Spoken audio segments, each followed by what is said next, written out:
устаздар, урматтуу карылар, ата энелер.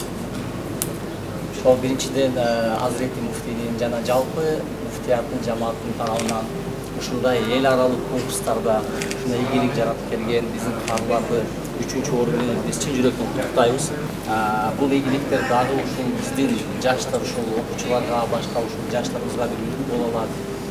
Дагы ушундай Аллах Таала бизге насип кылсын, ушундай бизге жеңил кылсын, ушундай дагы ийгиликтер жараткан.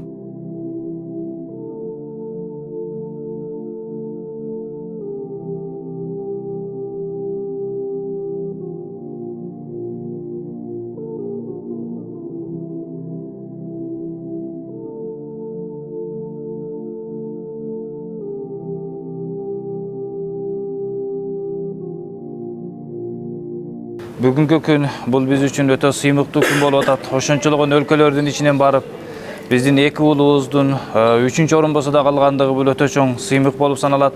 Албетте бул ийгиликтердин башталышы дейбиз. Бул ийгиликтердин артында көптөгөн көрүнгөн жана көрүнбөгөн мээнеттер турат. Ошол мээнеттердин алгачкысы дамылабыз айтып кеткендей, урматтуу президентибиз колдоосун көрсөтүп тургандыгынан жана ошондой эле муфтияттыбыздын жакшы бир тартиптерди түзүп берген себептен диний окуу жайларда жакшы сабактарды берип, ошонун жыйынтыгында ушундай мөмө жемиштер келип чыгып жатат. Албетте айта кетсек жакшы болот. Устаздардын талыкпаган мээнети бунун артында, ошондой эле окуучулардын өздөрүнүн аракети жана ата энесинин дуасы болуп саналат. Бул сыйлык бул эки баланын же бул экөөнүн ата энесинин же болбосо бул бир-эки эле медресенин эмес, жалпы Кыргызстан элибиздин сыймыгы. Ушул сыймык, ушул ийгиликтер мындан ары жыл сайын улана беришине тилектешпиз, ушуну каалайбыз. Албетте көптөгөн өлкөлөр барды, биздин кошуна өлкөлөрдөн да барды, аябай жакшы окуп беришти. Бирок албетте атаандаштык чоң болгонуна байланыштуу саналган адамдарга гана насип кылды. Аллах Таала ушул жакшылыгыбызды ар дайым бизден айрыбастан колдоп келе берсин. Рахмат сиздерден. Алла разы болсун коштоп күтүп алганыңыздарга. Эң биринчи улуу Аллах Таалама чексиз мактуулоо жана шүгүрлөр келтирем. Себеби ушундай чоң ийгиликтерге, ушундай көп өлкөлөрдүн ичинен алдыңкы орундага жетишкениме эң негизги себеп Алланын жакшылыгы болду. Алланын чексиз мээрими болду. Андан кийин сүйүктүү пайгамбарыбыз Мухаммад Мустафа саллаллаху алейхи вассаламга салам жана салаваттар болсун. Урматтуу президентибиз Садыр Жапаровго дагы терең ыраазычылык билдирем. Себеби ушул дин жаатына дагы жакшы көңүл буруп, өзүнүн колдоосун көрсөткөн себептен мына өлкөбүздө ушундай чоң ийгиликтер болуп жатат. Мындай айтканда бул өтө чоң ийгилик. Биринчи Алланын рахматы Кыргызстанга. Албетте экинчиден ушул мамлекетибиздеги ушул дин жаатындагы дин башкармалыктарында туура багытта түзгөндүгү, андан кийин устаздардын, көчөк артында көрүнбөгөн устаздардын, андан албетте бул балабыздын апасында көп эмгектери бар. Себеп дегенде ушу балабыз медресеге келгенден баштап 20 жылдай мындай айтканда сыртка чыкпады. Албетте бул эми биринчи баскыч деп ойлойбуз. Себеп дегенде Куран жактоо бир, аны жашоого амел алып келиш керек, аны таркатыш керек, жана ошо менен жашаш керек. Себеп дегенде бул пайгамбарыбыздын мындай айтканда мураскорлору, ошол Куранды эми ошо жашоодо толук алып кетиш керек, жана ошону таркатыш керек. Мен ойлойм бул эки карыбыздын бул алгачкы баскычы, иншалла келечекте дагы дүйнөлүк жашоодо биринчи орундарга иншалла жетет деп ойлойбуз. Бүткүл кыргызстандыктардын бул сыймыгы, бүткүл кыргызстандыктардын, бүткүл мусулмандардын сыймыгы деп ойлойм. Ошондуктан баарыбызга ушул нерсе насип кылсын, баары бир үйдө кары чыксын иншалла. Бир канча убакыт мурун мындан Меккеге чоң бир максаттар менен кеткенсиз. Кудай өзү колдоп, мына мыкты бир жетишкендик менен кайтып келдиңиз. Эми азыр учурда сезимдер кандай болуп турат? Азыр өтө толкунданып турам. Себеп бул бардыгы биринчи Алланын жакшылыгы болду. Мен башында эле Аллага көп дуа кылдык, Меккеге барганда дуа кылдык. Бул жакта жүргөндө дагы назар кылган элем. Алла жеңиш берсең, сен жолуңа арнайбыз деп. Эң биринчи Алланын жакшылыгы эле болду. Себеби ал жерде менден күчтүүлөр көп эле. Бирок ошондой болсо да Алла Таалам жакшылык берген экен, жазган экен. Алла Таалам насип кылды иншалла. Андан кийин устаздарыма чексиз ыраазычылык билдирем. Өзгөчө Абдурайым шейх устазыма, Нурлуу устаздарыма, Мурат устазга бизге тарбиялап, өстүрүп, айта турган жерлерди айтып, кандай чыгыш керек, Куран кандай жатташ керек, анын фазилеттерин айтып, ошолордун жакшылыгы болду. Ошолордун эң айтат го, бир адам менеп кылса, анын артында чоң адам турат депчи. Ошол устаздардын турат артындачы.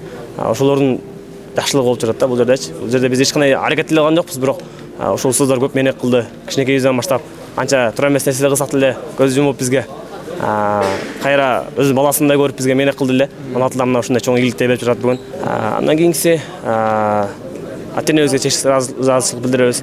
Ата энебиз ушул кичинекейибизден баштап ушу Куранга көп кызмат кылганга таргип берет эле, айтат эле, сен Куранды көтөрсөң бул Алла сени көтөрөт деп. Мына ошол күндөй Алла Таалам көзгө көрсөтүп жатат. Мындан кийин дагы бул биринчи жеңишибиз эмес иншалла. Мындан кийин дагы көп жеңиштер болот иншалла. Алар көп дуа кылышты бизге. Ошолорго чексиз ыраазычылык, жүрөгүмдөн чыккан терең сөздөрүмдү айтат элем. Андан кийин жалпы кыргыз элине ыраазычылык билдирем. Бүтүн бир ниет кылып жүрөт элем ушундай барсам жакшы болот эле деп, бирок Алла Таалам ушул жылы насип кылыптыр. Анын ичинде умра да кылдык, көп жакшы иштер болду, көп жерлерге зыярат болду. Пайгамбардын немесинде, Рауза шарифинде кабырына зыярат болду. Ушундай ийгиликтерди бүткүл кыргыз элиме каалайм. Кийинки Куран жаттап жаткан каарыларга да ушундай ийгиликтер каалайм иншалла. Азыр жарыш боюнча айтыңызчы, деги ал жактагы иш-чара кандай өттү? Жарыш өтө бир жогорку деңгээлде өттү.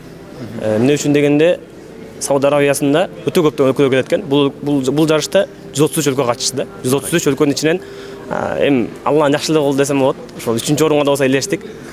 Негизи мен өзүм ойлоп жаткам, акыркы орун эле орун албай калып калсам мүмкүн депчи. Себеби бүт катышкан арабтар эле да. Жөнөкөй атандаш эмес. Жөнөкөй баары арабтар, арабчаны түшүнгөндөр да. Себеби бизде Куран жарышта биринчи 5 суроо берет, 30 паранын ичинен. Аллага 7 кырат менен, ар бир риваят менен суроо берет экен. Ал бүткөндөн кийин 10 суроо берет экен. Ошо шарт бия бар. Ошо китептен жаттап чыгыш керек экен да. Матын болсо да бир жөн да. Шарт жаттап чыгыш керек экен баштан аяккачы. Ошо жакта бир бала бар экен. Ошо Саудиянын өзүндө биринчи орунду алды. Аны менен баарына башын таанышып калдык. 2 жыл даярданып ушул жарышкачы. 2 жыл китеп жазып чыгыптыр. Өзү ушул неме боюнча китеп жазып, даярданып, кечке неме кылыптыр да. Анан ал өзү да неме кылды, башында келгенде кантип жаттадың, неме кылдың, кантип даярдандың деп таң калып сорот да мененчи. Болсо мен Алланын насип кылып бир даярдандым ушул шарт боюнча. Ал 2 жыл даярданып тур ушул неме боюнча. Ал араб болуп өзү. Араб болуп 2 жыл даярданса, сиз ажам болуп 1 ай даярданып, орунга элешкениңиз бул чоң Алланын жакшылыгы бар экен. Бүт барды эле сурап атышат менен, сен арабчаны каяктан үйрөнгөнүң эле. Айттым, ушулардан колунан үйрөндүм, ушу карабалтардан үйрөндүм. Бул жерде эң жакшы арабчаны үйрөтөт деп. Баары таң калат. Сен арабчаны жакшы өткөзүң, Мадинада окудуң же Меккеде окудуң, ушу устаздардын колунан үйрөндүм. Анан Орто Азиядан дагы катышуучулар болду? Катышуучулар болду. Казакстандан катышты, Өзбекстандан, Тажикстандан, Болгария, бардык жерден, Россиядан катышты. Кандай окуп беришти коңшу мамлекеттеги биздин туугандар? Жакшы эле окушту эми, бирок алар мындай алардын деңгээлиндеги адамдар өтө күчтүүлөр эле да. Мисалы 30 парадан чыккандар, алар такалбай окусаң гана орун ала аласың да. Бир такалдыңбы же бир неме кеттиби, бул орун албай каласың. Атаандаштары демек күчтүү болуп, ошол себептен орунга элешпей калды. Эми эмки жылкы Кудайым буюрса ийгиликтер каалайбыз аларга. Иншалла, албетте, сөзсүз. Анан Кудайым буюрса ал жакта мыкты байгелер сайылды. Эми байгени кандай кылайын деп турасыз? Жүрөктө кандай ниет? Мен башында эле ата-энем менен келишип ниет кылгам. Курулуш башталган bizde. Бир мечит жаңы курулуп жатат. Ошол жака салам деп башында ниет кылгам. Саудияга барганда ал жактан да сурашты менен. Ошол жерде да айттым, Аллага назар кылабыз башында эле. Ушул бизден кичине болсо да жардам болсун деп, ушул мечитибизге биз да жакшылык кылып калалы деп ниет кылганбыз. Алла кабыл кылсын эми ушул жакшылыктарыбызды иншалла. Дүйнөнүн сыйлыгын арнап, акыреттин сыйлыгына умтулдуңуз. Иншалла. Баракелде. Анан Кудайым буюрса мына ыйык Мекке шаарына сапар кылып келүү менен дүйнөлүк Куран жарышына катышуу менен кандай максаттар менен, кандай ниеттер менен кайтып келдиңиз Өрдөгө? Эми өзүм мындай неме кылып келдим дагы, сынап келдим да мындай айткандачы. Кандай деңгээлде экенмин, дагы канчалык каягыма мен эмне кылышым керек. Ошо мен көбүнчө эмне үчүн 3-орун болуп калганымдын себеби, бирден бир себеби, мисалы мен Курандан бир аз адашып кеттим. Лукмай бергөн жок, бирок өзүм адашып кетип, ошон үчүн. Буга чейин мисалы Саудиядан бир эле катышуучу катышат эле да, бир эле. Бунусунда уже 3төн кылып коюптур. Тафсирден дагы, кырааттан дагы биринчи бөлүктөн, экинчи бөлүктөн 3төн катышуучу болуп коюптур да. Мындай да уже алышың кыйын да негизичи. Ошон үчүн биз дагы ошол мен немелер менен биринчи орун алгандар менен да көп эме байланышып сурап, кандай даярданыш керек. Эми баары Алланын жакшылыгы биринчи, бирок инсандын аракети менен болот экен да. Анан ошо алардан да сурап неме кылып келдик. Ошо кийинки келечектеги немелерди, каракелерди, кичинекей жаштагы балдарга даярдаштын жолун үйрөнүп келдим десем болот иншалла. Эми ошол тажрыйба менен бир аз бөлүшө кетсеңиз, анткени биздин көрөрмандардын айрымдары Куран талапкерлери болушу мүмкүн. Себеп дегенде мына өлкөбүздө дин өнүгүп, азыр адамдардын динге болгон ынтызарлыгы барган сайын жогорулап жатат.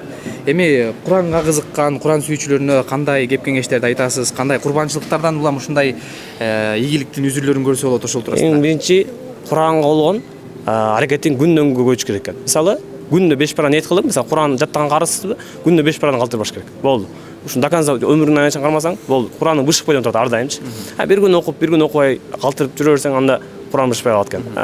Ошол убакыт келгенде, анан экинчи нерсе, дуа кылууга келгенде, биз ошол убакыт келген дуа кылып баштайт экенбиз. Жашка барасың дегенде, же болбосо ушундай бир немеге чоң сабакка катышасың дегенде анан дуа кылып баштайт экенбиз. Жок, ошого чейин ушу азыртан баштап мисалы сен ниет кыл элексиң, баштай элексиң, азыртан баштап баштасаң, Алла Таалам жардам берет экен да. Демек, жыйынтып айтканда адам баласынын Алла менен болгон Байланышы бекем болуш керек. Өтө бекем болуш керек экен.